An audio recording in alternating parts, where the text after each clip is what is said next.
Welcome into Sports Talk at the stadium this morning from Bank of America Stadium in Charlotte, where Clemson wins the ACC championship in a thriller, 34-31 over SMU. Our report is brought to you by the South Carolina Beef Council. We come to you a little bit after 2 in the morning here in Charlotte. Long post-game afterwards as Clemson celebrated their ninth ACC championship under Dabo Swinney. That gives him the Clemson record for most ACC football championships, breaking a tie with Frank Howard. It also puts the Tigers in the college football playoff for a seventh time under Dabo Swinney. This is one hell of a football game, no question about it. The Tigers built an early lead, and it looked like they were in control, 24-7 at halftime. Things were looking good for Clemson. The defense was fast. It was furious. It was doing a good job of containing this electric SMU offense. They even went to the fourth quarter with a sizable lead of 31-14. It looked great for Clemson going into the fourth quarter.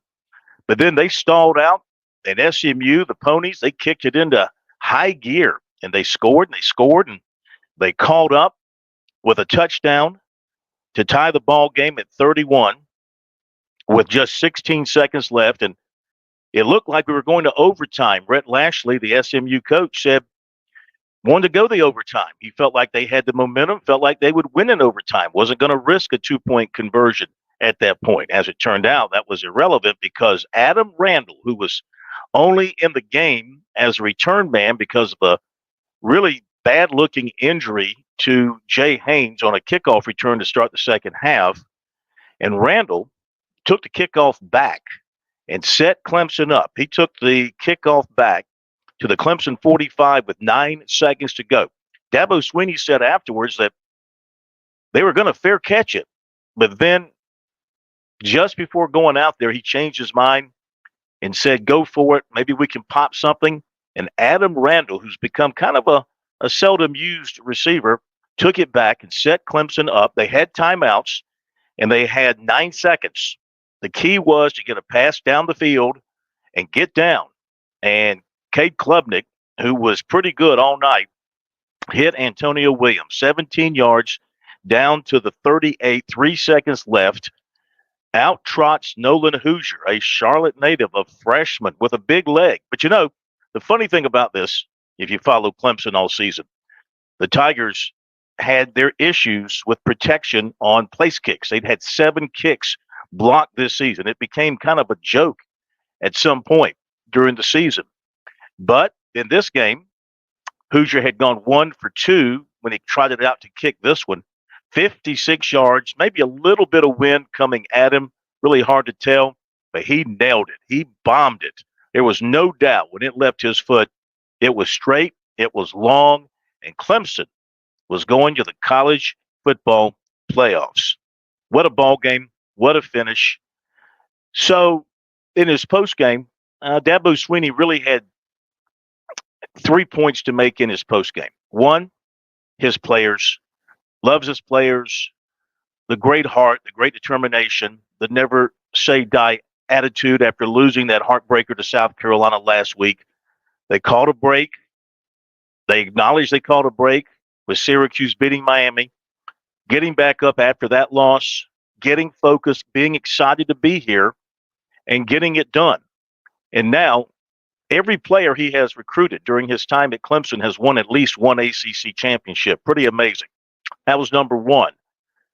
Number two, SMU is a playoff team. SMU should be in the playoffs. There's no question about it. They shouldn't be punished for this loss tonight. SMU is one of the best teams in the country. They need to be in the playoffs. His third point, he's not changing. He's not changing. The people who say Swinney's got to take transfers, the people who say Swinney's got to spend all kinds of money to go after players, to him, the winning proves otherwise. To him, the 9 ACC championships says you're doing it the right way. He's doing it the right way. He's doing it his way. His way, he said, is not the way for everybody, but it works for them and it works for him. And he says it makes Clemson stand out among all the rest. So for those who believe that Dabo Swinney all of a sudden is going to become a player in the portal, probably have another thing coming. Hey, when you've got the rings, you got the bully pulpit, you can take whatever position you want to take. Klubnik was really good tonight for most of the night. There was one period in there when SMU started to make their run where the Tigers did a lot of 3-and-outs and he wasn't so sharp. But the most part, he had a really good night throwing the football, and they needed him to because they had no running game. Maffa was hurt. He tried to play. He did play, but he was playing hurt. And then they lose Haynes, the number 2 guy, to a knee injury. They really had no running game outside of Klubnik. But through the air, Klubnik was 24 of 41 for 262 yards and 4 touchdowns. That ties an ACC championship game record held by Trevor Lawrence. Bryant Wesco was big, 143 receiving yards, 8 catches. He had 2 of the touchdowns. The other 2 touchdown passes went to the tight end, Jake Brenningstool. Defensively, Sammy Brown was credited with 14 tackles. For SMU, they had the better numbers offensively. They had a 458-yard night, and their quarterback, Kevin Jennings, is pretty special. 310 yards passing, 3 touchdowns. He also rushed for 43 yards. I mean, they're a team with a lot of speed, and they play fast. And when they get you on your heels, you're in a lot of trouble. They did that to Clemson in the fourth quarter. But at the end of the day, or in this case, the end of the night, Clemson had a little something extra. Just the irony or the poetic justice that a team that for part of this season couldn't get a field goal off the ground, and they win it, the ACC championship, on a 56-yard field goal. That should not be lost on anybody. So now Sunday comes, and where will Clemson be seated, and where will Clemson play? Will they have to play a first-round game? Will they get a bye into the quarterfinals? We'll find out tomorrow, a little bit afternoon, when the selection committee releases its final rankings. But the main thing for Clemson, and they don't really care, play in 2 weeks or play later on in December or in January, they're in the playoffs. And that was their goal. A Clemson team that really, let's be honest, looked pretty average much of the season and really wasn't tested a lot of the season because of the teams they were playing, and lost to the better teams on their schedule. Forget about it. The Tigers are going to the college football playoffs.